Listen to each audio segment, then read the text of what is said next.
Nvidia is now the second largest semiconductor company in the world, and many big names such as Amazon and Samsung all stood against Nvidia. What happened?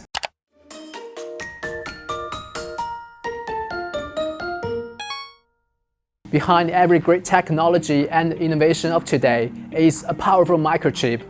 The computer, the mobile phones, everywhere. Despite the disruption in the global supply chain, the semiconductor industry continued to thrive in 2020 owing to the increased demand for PCs, 5G smartphones, and infrastructure products for hyperscale data centers. Chip stocks range from giants like Intel, Qualcomm, and Taiwan Semiconductor, down to lesser-known names like Qorvo and Microchip Technology. Amongst them, Nvidia was a chip maker renowned for making top-line graphics card. Although the graphics card was originally designed for video gaming, but what really made it shine and turned Nvidia into one of the most profitable chip stocks is the cryptocurrency craze. Cryptocurrencies like Bitcoin was created by solving extremely complicated math problems on computers. And this process is called mining. A high-performance computer is essential for mining, and the graphics card is the heart for performance. High performance gives the miner more bitcoins and therefore more profit. On top of GPU, Nvidia's product line also had other chips such as DPU for data processing. In September last year, the company further tapped into the CPU business by acquiring ARM, the famous British chip designer.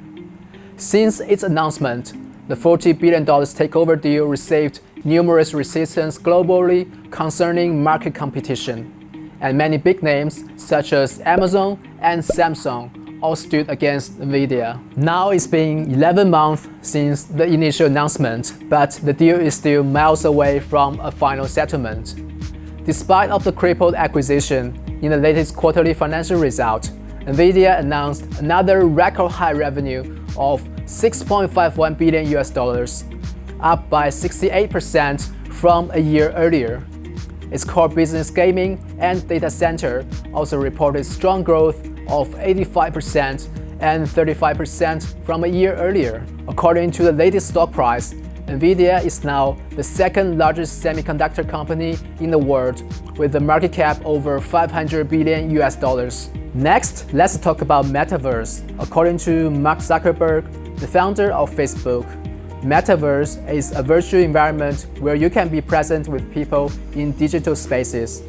You can kind of think about this as an embodied internet that you're inside of rather than just looking at. The easiest way to imagine the Metaverse is to look at Steven Spielberg's movie Ready Player One. In the movie, Metaverse is presented as three-dimensional photoreal digital meeting place in which players engage with other players as avatars and experience anything and everything. Earlier this year, Nvidia CEO Jensen Huang stood in his kitchen and delivered a virtual press conference for the company's latest technology. Shortly after the keynote was released, rumors came out saying that the person we saw in the press conference was not the real Jensen Huang, but a computer-generated clone. What happened? In the middle of the nearly 2-hour presentation, for about 14 seconds, when Huang reviewed their latest technology DGX, and briefly during the transition to that moment, a CG version of Jensen Huang appeared on the screen instead of the real CEO. Behind the scene, engineers did a full face and body scan of Huang to create a 3D model, then programmed it to mimic his gestures and expressions.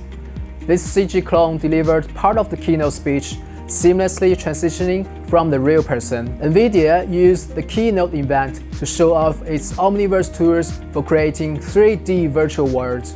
According to Nvidia spokesperson, the real breakthrough was that the transition from a real person speaking in a real kitchen to a digital one was the seamless transition, one made possible by animation driven not just by rendering, but by the speaker's voice. Metaverse is the next stage accelerator of AR and VR technology.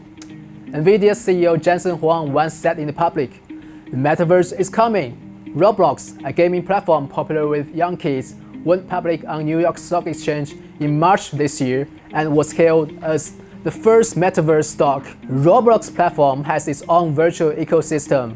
Gamers use the virtual currency Robux to trade inside the game, and at the same time, Robux can be freely exchangeable with real-world money. A few months ago, a virtual Gucci bag in the game was sold for 350,000 Robux, equivalent to $4,115 which is 20% more expensive than the same Gucci bag in real world. What do you think about the Metaverse? Is it the next phase of the internet? Or will you consider to invest in your portfolio? Let me hear your voice in the comment section. No stocks mentioned in this video are to be considered as investment advice. Cautious investing and always do our own research. Thanks for watching. Please like and subscribe to our channel. Stay tuned. Bye bye.